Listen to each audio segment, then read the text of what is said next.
ચાલો દીકરા, ધોરણ 11 સાયન્સની વાત કરીએ છીએ આપણે. ચેપ્ટર બીજું છે, એમાં લેક્ચર નંબર 24.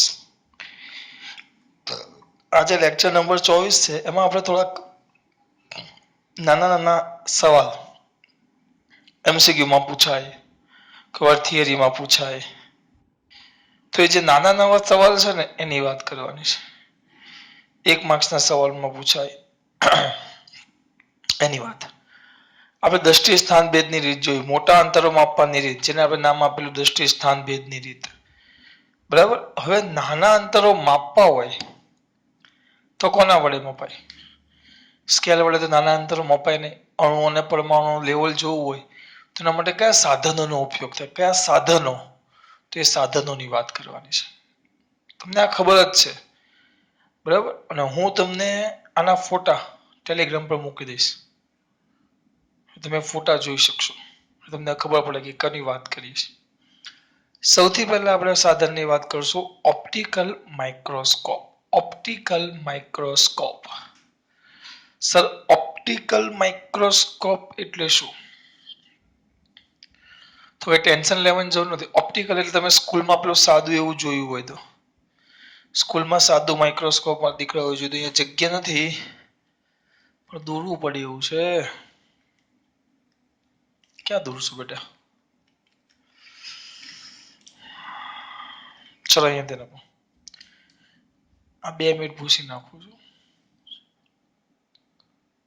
અહીંયા. ચલો જોજો, દેખાય છે, વાંધો નહીં. ચલો અહીંયા તેને મેં આવું કદાચ સાધન કદાચ જોયું હોય તો આમ હોય, આમ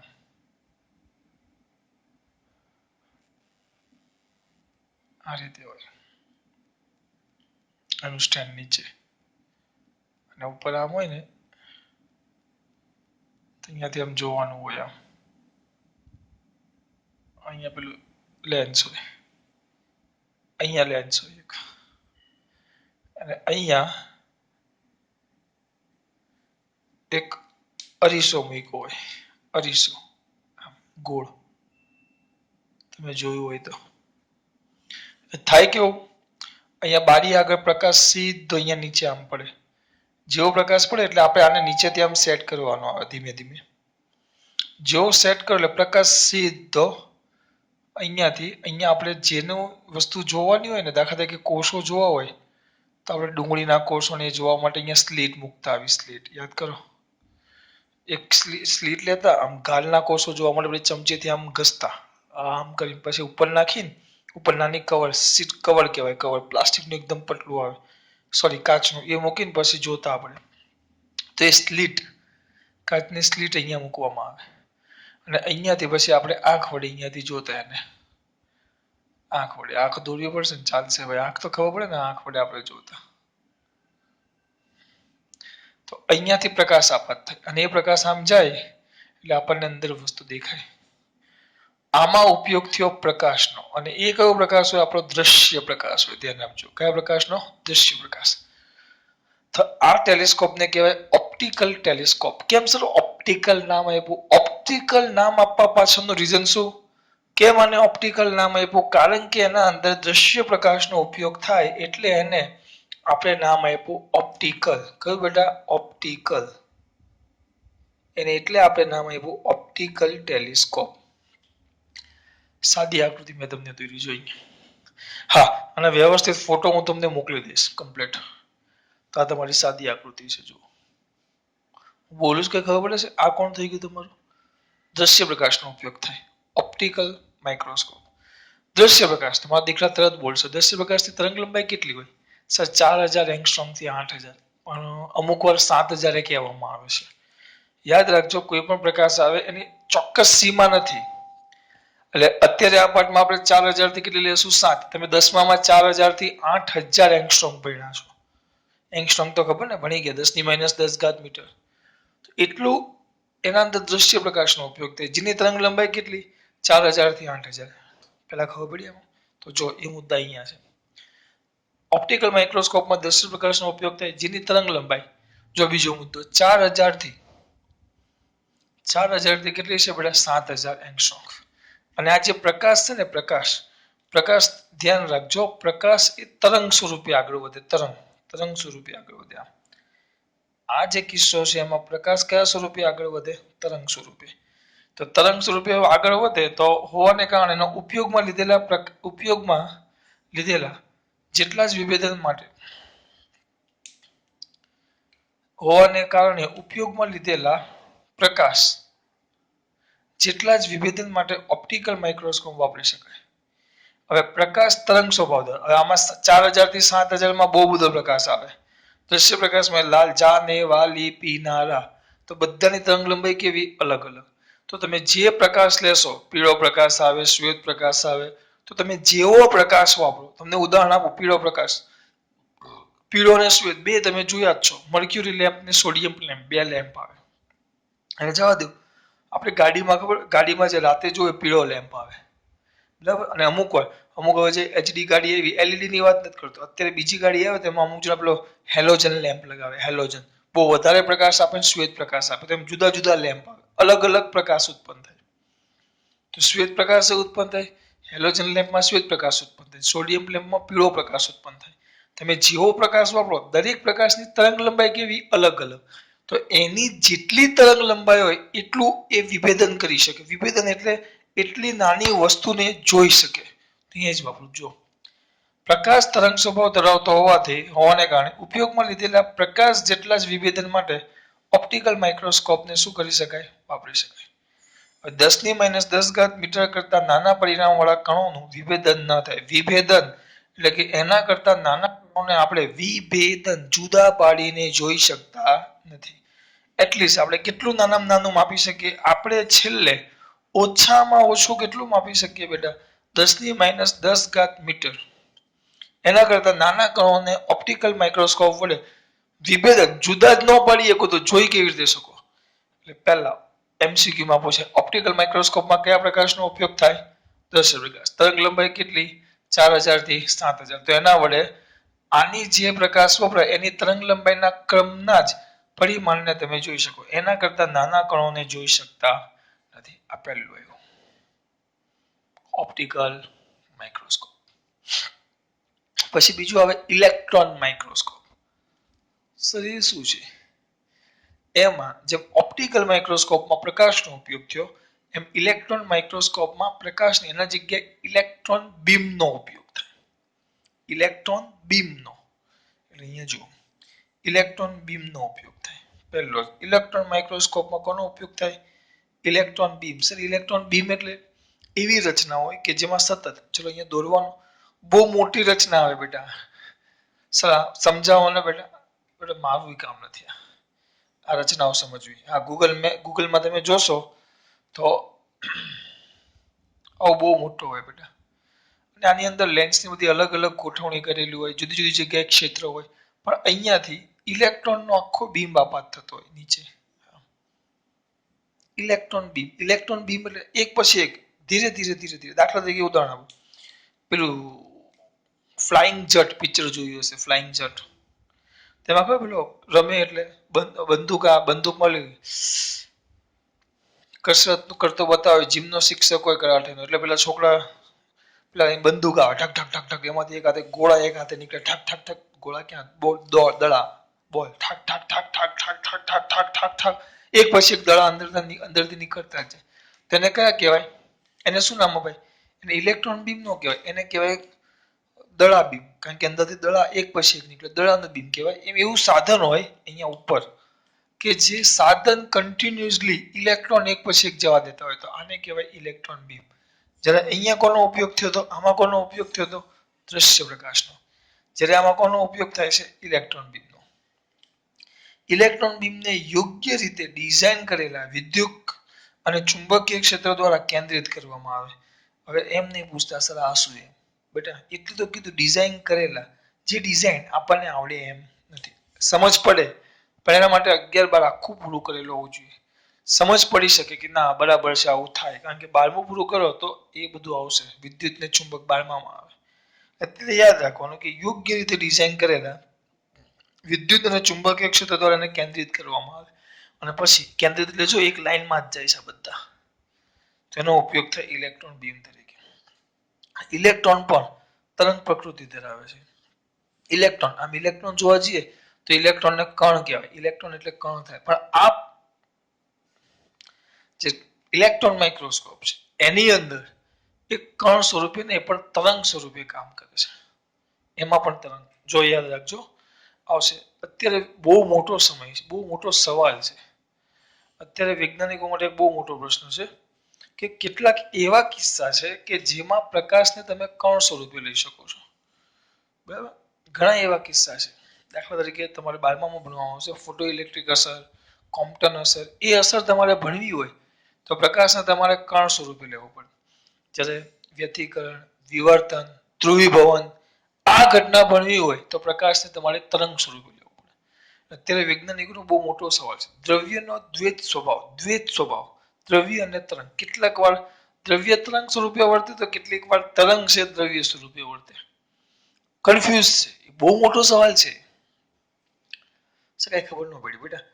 એમાં એક વૈજ્ઞાનિક, મને વૈજ્ઞાનિકનું નામ યાદ નથી, પણ બહુ મસ્ત વાત કરેલી. આ સવાલનો જવાબ કેવો છે ખબર? હાથીના ઈંડાનો રંગ કયો એના જેવો. શું બોલ્યા છો તમે? હાથીના ઈંડા? હા, પહેલા તો હાથીના ઈંડા લાવવાના, પછી એના રંગ વિશે વિચાર કરવાનો. એટલે બહુ અઘરી વસ્તુ છે. એટલે એનો જવાબ તો હજી અત્યારના વૈજ્ઞાનિકોને પણ પરફેક્ટ મળ્યો નથી.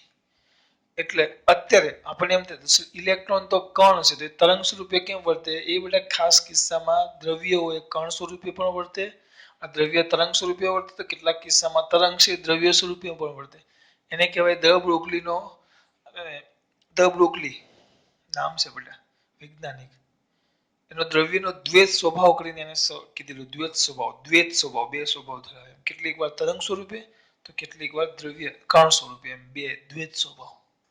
એમાં વધારે નહીં પડો. ટૂંકમાં અત્યારે ઇલેક્ટ્રોન કયા તરીકે કામ કરે? તરંગ સ્વરૂપે. બહુ અઘરું છે બેટા. આ બેની વસ્તુ યાદ રાખો. ઇલેક્ટ્રોનની તરંગ લંબાઈ 1 એંગસ્ટ્રોમ કરતા કેટલી છે બેટા? નાની. જો આપ્યું છે એનો આંકડો યાદ રાખવાનો. કેટલો? એ કેટલું વિભેદન કરી શકે? 0.6 એંગસ્ટ્રોમ. આમાં આમાં 10, આમાં 1 એંગસ્ટ્રોમ થાય, જ્યારે આમાં 0.6 એંગસ્ટ્રોમ. એટલે એના વડે ધાતુમાંના અણુ અને પરમાણુઓને જોઈ શકાય. ધાતુમાંના કોને જોઈ શકાય? અણુ અને પરમાણુ. બંનેના તફાવત યાદ રાખો. આમાં દ્રશ્ય પ્રકાશ, આમાં ઇલેક્ટ્રોન બીમ. આની 4000 થી 7000, આની વધારે. આના અંદર વિદ્યુત અને ચુંબકીય ક્ષેત્ર દ્વારા ઇલેક્ટ્રોન બીમને શું કરવામાં આવે? કેન્દ્રિત કરવામાં. ઇલેક્ટ્રોન બીમને 1 એંગસ્ટ્રોમ કરતા પણ તેની તરંગ લંબાઈ કેવી? ઓછી. એનું વિભેદન કેટલું? 0.6. અને આમાં 10⁻10 મીટર કરતા નાના કણોને વિભેદન કરી એટલે કે જોઈ શકાતા નથી, જ્યારે આમાં ધાતુમાંના અણુ અને પરમાણુઓને જોઈ શકાય છે. ટર્નલિંગ માઇક્રોસ્કોપ પણ બે નામ યાદ કરવાના. 10મા ધોરણમાં ભણી ગયા એસટીએમ અને AFM. STM scanning tunnelling microscope, AFM atomic force microscope. Sir આ બતાવો તો. એ બેટા મારા બાજુના રૂમમાં છે, પછી હું તમને બતાવું. એ બાજુના રૂમમાં છે.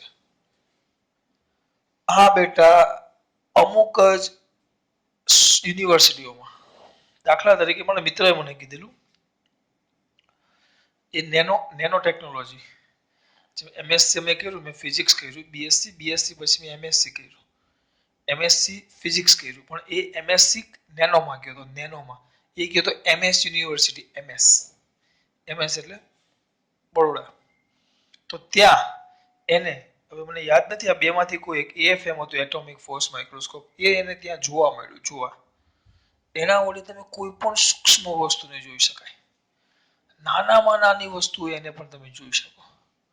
બરાબર, આ એવા માઇક્રોસ્કોપ છે જો આના વડે તો મોટા કણોને જોઈ શકાય, આના વડે અણુ અને પરમાણુ જોઈ શકાય ઇલેક્ટ્રોન માઇક્રોસ્કોપ વડે.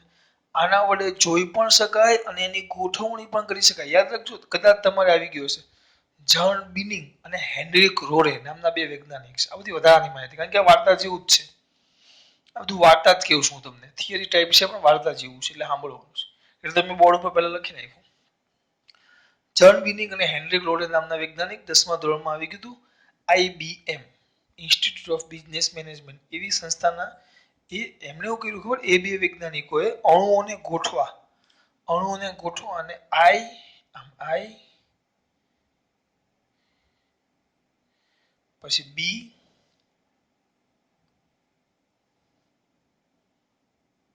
અને આ રીતે એમ લખ્યું, IBM કંપનીનું નામ લખ્યું. કંપનીનું નામ લખ્યું એટલે એના માટે નહીં બેટા, કંપનીનું નામ લખ્યું એના માટે નહીં. આ IBM એટલે અમુકને એમ થાય કે કંપનીઓનું નામ લખ્યું એટલે કંપનીનું નામ લખ્યું એ અગત્ય નથી. અણુ અને પરમાણુને ગોઠવીને કંપનીનું નામ લખ્યું એ અગત્યનું છે. એટલે એના માટે એમને એટલે આના વડે અણુ પરમાણુને જોઈ તો શકાય, પણ એ નાના કણોને તમે ગોઠવી પણ શકો. હા, હાથથી આમ પકડી ન ગોઠવે બેટા. એટલે આના માટે પેલા બે વૈજ્ઞાનિક જે નામ આપ્યા, જન બિનિંગ ગન કે જન એવું કંઈક છે, અને હેનરિક રોરે એ બેને નોબેલ પ્રાઇઝ આપવામાં આવ્યો હતો. સર ખાલી IBM ના હમણાં છેલ્લે કે નેનો ટેકનોલોજીની મદદથી, તમારે પહેલો જ પાઠ હતો 10માં, તો નેનો ટેકનોલોજીની મદદથી એક મસ્ત, હવે વિચારો તમે, એ બેક્ટેરિયન વાયરસ હોય, દાખલા તરીકે અત્યારનો લેટેસ્ટ વાયરસ કયો, કોરોના, તો એને જવું હોય તો છી કરવા, વોશરૂમ, સ્વચ્છતા અભિયાન ચાલે, આપણે ગમે ત્યાં કરાય નહીં, તો એ કરવા માટે સ્પેશિયલ ક્યાં જવું પડે, સ્વચ્છતા અભિયાન છે ભાઈ, ગમે ત્યાં ન હોય તો એના માટે ટોયલેટ જોઈએ કે નહીં, તો એના માટે એ લોકોએ અણુ અને પરમાણુને પણ ગોઠવીને એક ટોયલેટ બનાવ્યું છે. ટોયલેટ આ તો ફેક જ ચાલુ કરીને ના ભાઈ, આ બધા હું જે બોલું છું એના ફોટા મોકલીશ. એ અણુ અને પરમાણુને ગોઠવીને બનાવેલી બધી ગોઠવણીના નાના નાના, એમાં સૌથી બેસ્ટ ગોઠવણી એમની ટોયલેટની છે કે ગોઠવીને ટોયલેટ બનાવ્યું. હા સર, કયું? ગુજરાતી નહીં, અમેરિકન. કારણ કે બધા ચાઇનાના ને, ગુજરાતના તો ભારતના થોડા છે આ બધા, ઇન્ડિયન નહીં, વેસ્ટર્ન ટોયલેટ.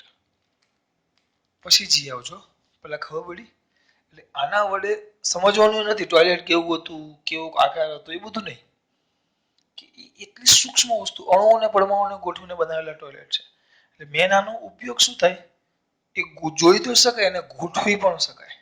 અંદરની રચનામાં પણ તમે ફેરફાર કરી શકો. યા બે આ બધા સૂક્ષ્મ માપવાની રીતો છે. મોટા અંતરો તો મેં તમને કીધું, કયું મોટા અંતરો કોના વડે મપાય? દૃષ્ટિ સ્થાન ભેદ. અત્યારે તો પેલું પ્રકાશ વાળું મેં તમને સમજાવેલું, બરાબર. આ થઈ ગયું લંબાઈ. દળનું માપન આપણે ભણી ગયા. હવે આવી ગયું સમયનું માપન. તો આ બાજુ છે સમયનું માપન. તો સમય સૌથી પહેલા ઘડિયાળો નહોતા, પહેલા પડછાયા ઘડિયાળ હતા. તો પડછાયા ઘડિયાળનું ભારતનું સૌથી બેસ્ટ જયપુરમાં જંતર મંતર. તમે પેલા શું કહેવાય એને, OMG, ઓ ભગવાન એમ નહીં, OMG કરીને આવે, યાદ છે કે નહીં? OMG. તો એ હું OMG ના અંદર આ ઘડિયાળ બતાવી છે. બહુ મોટી છે, રાજાઓએ બનાવેલી છે. આખા ઇમારત છે, એમાં સૂર્યપ્રકાશ જેમ સૂર્ય ખસતો જાય ને એમ એમાં પડછાયો જે પડે, તો એ પડછાયાના અણી એમાં પોઈન્ટ મૂક્યા હોય, તો એ અણી અને ધાર પરથી તમને કમ્પ્લીટ સમયની માપન મળે. કમ્પ્લીટ એટલે પેલા કોઈ ભૂલ ન થાય. ત્યાં પછી એક ને 5-6 ઘડિયાળ છે. ક્યાં? આ જયપુરમાં જંતર મંતર પાસે એ પડછાયા ઘડિયાળ. પહેલા એ હતું. બાબા અત્યારે વખતે તમે ગયા આપડા બહુ જૂના દાદા રહેતો, એને પૂછે કેટલા વાગ્યા હતા, આમાં સામું જોઈએ, તડકા સામું જોઈએ, કે આટલા વાગ્યા હશે, એમની વાત કરું છું. પછી એવું લોલક ઘડિયાળ, એ પેલું તમે જોયું હશે, લોલક વાળી ઘડિયાળ. અત્યારે હાલની ઘડિયાળ બધી તમે જે વાપરો છો એ. પછી આવે મલ્ટી ફ્લેશ ફોટોગ્રાફી. કયું બેટા? Multi flash photography. એ હવે તમે ઘડિયાળની વાત કરીએ તો જો આપણી ઘડિયાળ છે, લોલક ઘડિયાળમાં બે જ હતું, સમય, બરાબર. તમે લોલક ઘડિયાળ, પછી અત્યારની તમે ઘડિયાળ વાપરો એમાં કોણ આવે? કલાક આવે, મિનિટ આવે અને સેકન્ડ આવે. મોબાઈલમાં ઘડિયાળ જુઓ તો એ હજી પણ નાનો ભાગ આવે, કલાક આવે, મિનિટ આવે, સેકન્ડ આવે, અને એના પછી તમે કોઈ ઘડિયાળ જોશો ને તો આવો ભાગ હોય, જો આવો. તો આમ 00 ટપકા 00 ટપકા 00 ટપકા 00. તો આ તમારી સેકન્ડ, આ તમારી મિનિટ, આ તમારા કલાક, અને આ પાછળ 0 1 2 3 4 5 6 7 8 9 10 11 99, તો આ 1 સેકન્ડ, પાછું 99 તો 2 સેકન્ડ, પાછું 99 તો 3 સેકન્ડ. તો તમે આ સેકન્ડનો આ 100મો ભાગ કર્યો કહેવાય. એટલે એટલું સૂક્ષ્મ સમય પણ તમે માપી શકો. હું જે બોલું છું ખબર પડે છે? આ 00 ટપકા 00 ટપકા 00 ટપકા, તો આ છેલ્લો 0 છે ને, તો 1 2 3 4 5 10 20 30 40 50 60 એમ બહુ વાર લાગે. અહીંયા એકદમ સ્પીડમાં 100 થાય. અહીંયા 99 થાય ને એટલે અહીંયા 1 થાય. પાછું 0 થી 99 થાય એટલે 2 થાય. 0 થી 99 થાય એટલે અહીંયા 3 થાય. તો આના વડે તમે સેકન્ડનો 100મો ભાગમાં આપ્યો કહેવાય. હું બોલું છું કે ખબર છે, આમ સમયના માપનમાં બહુ બધું વસ્તુ તમે આગળ ગયા. પછી મલ્ટી ફ્લેશ ફોટોગ્રાફી કેમેરો હોય ને એવું કરે, અમુક બહુ લેટેસ્ટ કેમેરા આવે, ઝૂમ જતા કટ કરી નાખે, કટ સેકન્ડને 1 સેકન્ડને 1000માં ભાગમાં વેચી નાખે. 100માં એક કેમેરા પર આધાર રાખે. તમારા ખુદના પણ મોબાઈલ જો સારા હોય તો એમાં તમે મલ્ટી ફ્લેશ હોય, એકવાર ક્લિક કરો તો એક હાથે આમ દડો હોય, દળોને ઉપર નાખો, નીચે નાખો, એકવાર ક્લિક કરીને મૂકી દેવાનું, તેમાં આવે એને શું કહેવાય, બ્લાસ્ટ એવું કંઈક મને યાદ નથી પણ આવશે. કે આમ દડો નાખીને ફોટો પાડો, ટક ટક ટક ટક ટક 15 20 25 કે 100 ફોટા પડી જાય. દડો ઉપરથી નીચે આવ્યો એના 100 ભાગમાં વેચી નાખ્યો. દાખલા તરીકે આ ગયો 1 સેકન્ડ થઈ તો 1 સેકન્ડના તો 100 ફોટા પાડી દે. એટલે એનો મતલબ શું થયો કે એને આ ઉપરથી નીચે આવે એ ઘટના 1 સેકન્ડને 100 ભાગમાં વેચી નાખી. મલ્ટીફ્લેશ એક હાથે બહુ બધા ફોટા પાડે અને એને ભેગું કરી નાખો તો આખી ઘટના તમને દેખાય. તો બધા સમયનામાં પણ એનું ઉદાહરણ આપું. દાખલા તરીકે ક્રિકેટ મેચ તમે જોતા હોય તો ક્રિકેટ મેચમાં ખબર રન આઉટ કરે, ટુક ટુક ટુક ટુક ટુક બતાવે. એ સર તો વિડીયો ધીમો કરે. વિડીયો એટલે બેટા બહુ બધા ફોટાને એક હાથે જોઈન્ટ કરી નાખી એટલે જ વિડીયો બને. પછી જૂનામાં આવતું યુ હેવ બી વોન કરીને હતું, બરાબર ના, ટાઈમ વોપ કરીને એક ડિસ્કવરીમાં એક શો આવતો. એમાં કરે ખબર, કોઈ પણ ઘટના હોય, એક દાખલા તરીકે એક પાણી છે, શાંત પાણી, એના અંદર એક ટીપું નાખે તો અંદર એક પથ્થર નાખે, ટપાક તો ટીપું બહાર આવે. તો જે અંદર પાણીમાં જાય પછી પેલું ટીપું બહાર આવે ને આખી ઘટનાને રેકોર્ડિંગ કરે અને પછી એને સ્લો મોશનમાં એકદમ બતાવે. તો એ ઘટના એના માટે પણ કેમેરા હોય. તો એ કેમેરામાં મલ્ટી ફ્લેશ ફોટોગ્રાફી એ 1 સેકન્ડના પણ 1000ના ભાગને બતાવે, 1000 ને લાખમાં ભાગને પણ બતાવે. એટલું સૂક્ષ્મ સમયમાં આપે મલ્ટી ફ્લેશ. બીજું ઉદાહરણ આપો, કોઈક વાર તમે ડિસ્કવરીમાં કે એમનો પણ વિડીયો તમે સ્લો મોશનના વિડીયો જો, એનું એક મસ્ત ઉદાહરણ આપેલું સ્નાઈપર ગેમ પાક કરતી તમે જોતા હોય તો સ્નાઈપર ગેમ જોઈ હશે. સ્નાઈપર ને હા 3D સ્નાઈપર 3D ગોળી મારે છેલ્લે શૂટિંગમાં બરોબરની ગોળી જો માથા પર એટલે સ્લો મોશનમાં ફરતી ફરતી બતાવે. વાસ્તવમાં પણ તમે એવી જોઈ શકો. ઘણી વાર બતાવે કે ગોળી છોડે તો ગોળી આમ સીધી ન જાય, ગોળી સીધી છે ને આમ ગોળ ફરતી ફરતી આગળ વધે અને પોતાની સાથે હવાને પણ ફેરવે. એ તમને એવા કેમેરામાં દેખાય. તમારા મોબાઈલના કેમેરામાં ને એના માટે સ્પેશિયલ કેમેરો હોય જે 10 15 લાખના ખાલી કેમેરા હોય. હા, એના માટે એટલે સમયનું સૂક્ષ્મ માપન કરી શકે. અને પછી બીજી છે એટોમિક ક્લોક અને સિઝિયમ ઘડિયાળ. આ સિઝિયમ ધાતુના પરથી મેળવવામાં આવે. આના વિશે બહુ બધી વાત છે પણ એમાં પડવાની કઈ જરૂર છે નહીં. આ સમયના બહુ સૂક્ષ્મ માપન કરી શકે. સૂક્ષ્મ નહીં, બહુ જ સૂક્ષ્મ. આપણે કોની વાત કરીએ છીએ બેટા? સમયના માપનની. પછી આગળ થોડાક જતા જશું આપણે.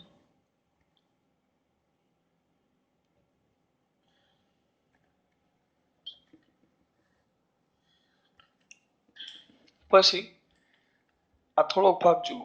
અત્યાર સુધી જે ભણ્યા ને એની કેટલીક વસ્તુ આપી છે. આ 1 માર્ક્સના MCQ માં બધા.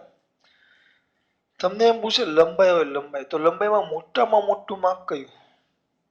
તો વિશ્વ બ્રહ્માંડની સીમા, પરિસીમા. તો એને ક્રમ આપ્યો છે 10⁻26. જો એને આપ્યો છે 10 કેટલી ઘાત 26. લંબાઈનું સૌથી મોટું માપન 10⁻26. અને સૂક્ષ્મમાં સૂક્ષ્મ માપન, સૂક્ષ્મ સૌથી નાનું તેનું સૂક્ષ્મ માપન છે 10⁻15. સૌથી મોટું કેટલું છે? 10⁻26. અને સૌથી નાનું આમ એમ લખ્યું છે પ્રોટોનનું પરિમાણ. પ્રોટોનનું પરિમાણ એટલે એકલો પ્રોટોન, ટૂંકમાં આને સામાન્ય હાઇડ્રોજન કહેવાય. અને સામાન્ય હાઇડ્રોજનમાં એકલો પ્રોટોન, પ્રોટોન કહેવાય ન્યુક્લિયસમાં, ટૂંકમાં આને ન્યુક્લિયસનું પરિમાણ કહેવાય. આ પ્રોટોન ભલે લખ્યું હોય પણ તમે એને ન્યુક્લિયસનો પરિમાણ તરીકે પણ, કયા પરિમાણ તરીકે બેટા? ન્યુક્લિયસના. તો જો મોટામાં મોટું લંબાઈ કહે તો વિશ્વની પરિસીમા કેટલી? 10⁻26. સૂક્ષ્મ નાનામાં નાનું માપ કહે તો સૌથી નાનો ભાગ કયો? ન્યુક્લિયસનું કદ, ન્યુક્લિયસ 10⁻15. હવે એ બેનો ગુણોત્તર કે તો ગુણોત્તર તો મોટામાં મોટું છેદમાં નાનું એટલે 10⁻26 છેદમાં 10⁻15. -15 ઉપર જાય એટલે પ્લસ, 26 + 15 તો 5 એટલે 31 ને બીજા 10 એટલે 41. MCQ માં આ 1 2 3 MCQ થઈ ગયા. લંબાઈના મોટામાં મોટા અને લંબાઈના નાના નાના માપનનો ગુણોત્તર લેવો તો લેવો. પછી રીતે બીજો છે સમય. તો સમયમાં સૌથી મોટો સમય કયો? વિશ્વનું આયુષ્ય આપણા.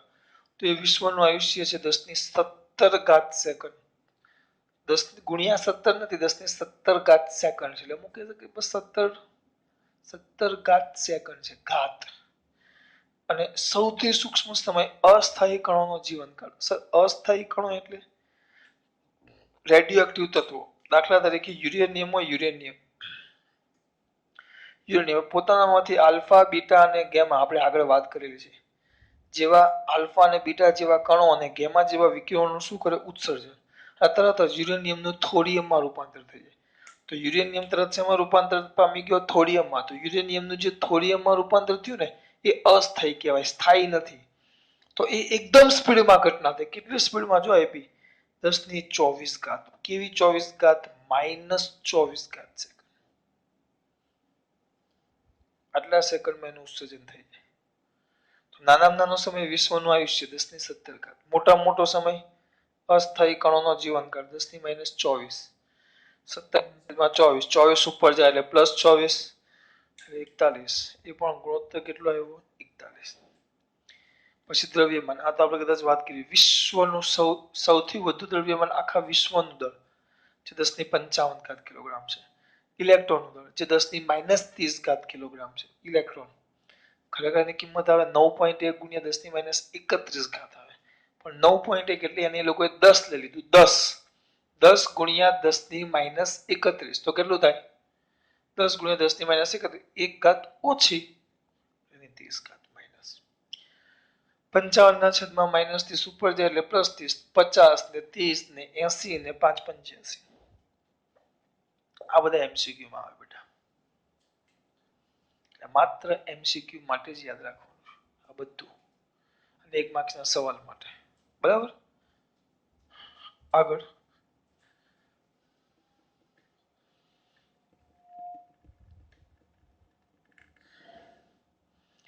હવે છેલ્લો ભાગ, માપનમાં ચોકસાઈ અને સચોટતા. આટલો ભાગ કાઢી નાખો. માપનમાં ચોકસાઈ અને સચોટતા. ચલો સિમ્પલ. હું ટૂંકમાં શું યાદ રાખું ખબર? ચોકસાઈ એટલે જો યાદ કોઈ દાખલા તરીકે તમે લંબાઈ માપો છો. લંબાઈ, મારી લંબાઈ માપો છો. મારી સાચી લંબાઈ છે 5 ફૂટ ને 11 ઇંચ. 5 ફૂટ ને 11 ઇંચ મારી એકદમ સાચી લંબાઈ છે. તમે લંબાઈનું માપન કર્યું કહેવાય. ભૌતિક રાશિ તરીકે લંબાઈ કહેવાય. એટલે કોઈ રાશિનું માપન કરો ત્યારે તમે એના સાચામાં સાચા કેટલા મૂલ્ય પાસે પહોંચો છો એને લંબાઈનું માપન કહેવાય. જો અહીં તેના બોલું 2 વસ્તુ યાદ રાખો. પહેલું, કોઈ ભૌતિક રાશિના વ્યાખ્યા પર ખાસ ધ્યાન. કોઈ વિજ્ઞાન અને ટેકનોલોજીના કાર્યમાં પ્રયોગમાં સૌથી મૂલ્ય પ્રયોગનો મુખ્ય આધાર માપન પર હોય. માપન. પ્રયોગનો મેન આધાર કોના પર હોય બેટા? માપન પર. કોઈ પણ રાશિના માપનનું મૂલ્ય, કોઈ પણ રાશિના માપનનું મૂલ્ય, કોઈ દાખલા તરીકે મારી લંબાઈમાં આપી તો એનું મૂલ્ય તે ભૌતિક રાશિના સાચા મૂલ્ય, એનું ઓરિજિનલ મૂલ્યની કેટલી નજીક છે તેને ચોકસાઈ કહેવાય. સાચા મૂલ્યથી જેટલું નજીક એટલું ચોકસાઈ વધારે. સાચા મૂલ્યથી જેટલા દૂર એટલી ચોકસાઈ ઓછી. અને ભૌતિક રાશિનું માપન કેટલા વિભેદન અથવા કેટલી સીમા સુધી કરવામાં આવે એને સચોટતા કહેવાય. હું ટૂંકમાં શું યાદ રાખું? ચોકસાઈ. હું ટૂંકમાં શું યાદ રાખું? ચોકસાઈ. તો સાચાની નજીક, સાચા મૂલ્યની નજીક અને સચોટતા. આ 2 શબ્દ સમજવાના છે, આમાં બીજું કઈ છે જ નહીં. સચોટતા. સચોટતા તો કેટલું નાનામાં નાનું માપન.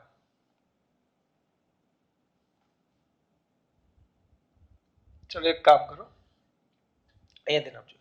મારું વાસ્તવિક દળ વિપુલ સર, તમારા જે છે વિપુલ સર, એનું વાસ્તવિક દળ 85 કિલોગ્રામ. પરફેક્ટ દળ મારું 85 કિલોગ્રામ છે. એક સાદો કાંટો પેલો ગોળ આવો જે અહીંયા પેલું સાદો વજન કાંટો છે, આ સાદો વજન કાંટો છે, અને આપણો ડિજિટલ વજન કાંટો છે, ડિજિટલ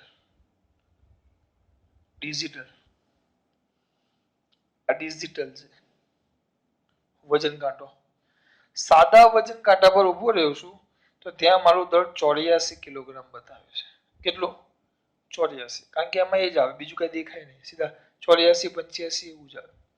જ્યાં ડિજિટલ ઊભો રહ્યો છું તો 83 પોઈન્ટ કમ્પ્લીટ 400 કિલોગ્રામ એમ બતાવે છે, આવું બતાવે છે.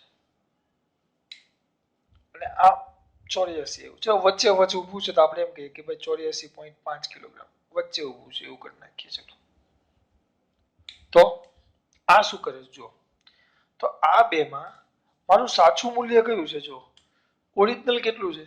85. તો આ 84 ની નજીક આવી ગયું. જો 84 ની નજીક આવી ગયું એટલે આ જે મૂલ્ય છે, આ જે વજન કાંટો છે એ મને સાચું મૂલ્યની નજીક છે, સાચા મૂલ્યની નજીક છે. જો જ્યારે આ સાચા મૂલ્યથી કેવું છે? દૂર. તો આ સાચા મૂલ્યની નજીક છે એટલે આની ચોકસાઈ કેવી? વધુ. અને આ સાચા મૂલ્યથી દૂર છે, કારણ કે સાચું મૂલ્ય 85 છે, તો આની ચોકસાઈ કેવી? ઓછી. કેમ ભાઈ? આ બે ની વાત કરીએ તો આ વધુ ચોક્કસ કહેવાય અને આ ઓછું ચોક્કસ કહેવાય.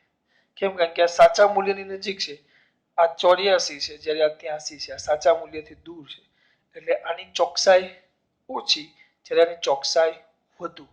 પણ આ જો, આ શું માપે બેટા? Kilogram point. કિલોગ્રામ પછી જો આનો માપો તો 0.1 જ ડિજિટ માપી શકે છે કિલોગ્રામમાં. પોઈન્ટ પછીનો એક જ ડિજિટ માપી શકે, જ્યારે આમાં પોઈન્ટ પછીના 1 2 ને 3 ડિજિટ માપી શકે. એટલે કિલોગ્રામનો પણ આ પોઈન્ટ પછીના 3 ભાગ એટલે કિલોગ્રામનો 1000મો ભાગ માપી શકે આ ડિજિટલ, જ્યારે આ કિલોગ્રામનો ખાલી 10મો ભાગ જ માપી શકે. પોઈન્ટ 1 છે એટલે કિલોગ્રામનો 1000મો ભાગ 400 ગ્રામ પણ માપી શકે, જ્યારે આ માત્ર એક જ ડિજિટ માપી શકે પોઈન્ટ પછીનો. એટલે વધુ ચોક્કસ મૂલ્ય કોણ માપે? ચોક્કસ મૂલ્ય સરા. આમ બોલાય ચોક્કસ, એમ ચોક્કસ નહીં. વધુ નાનામાં નાનું મૂલ્ય કોણ માપી શકે? એવું રાખો. નાનામાં નાનું મૂલ્ય કોણ માપી શકે? તો સરા. તો આની સચોટતા વધુ અને આની સચોટતા ઓછી. મસ્ત ઉદાહરણ બાજુમાં આપ્યું, ચિંતા નહીં કરો. જો અહીંયા જો, આ મેં મારું ઉદાહરણ આપ્યું, બાજુમાં જુઓ. એક લંબાઈનું માપન કરીએ છીએ, એનું ઓરિજિનલ મૂલ્ય છે 3.678 સેમી. હું બે સાધનનો ઉપયોગ કરું છું. એક સાધનમાં પોઈન્ટ પછી તમે એક જ આંકડો માપી શકો, એટલે આ તમારી સામાન્ય સ્કેલ થઈ ગઈ. સામાન્ય સ્કેલ 15 સેમી વાળી, આ પોઈન્ટ પછી એક. તમે દાખલા તરીકે સ્કેલમાં માપો તો સ્કેલમાં તમે એવું કહ્યું 1.3 સેમી, એવું બોલો ને 1.3 સેમી. કેમ સર 1.3? આમ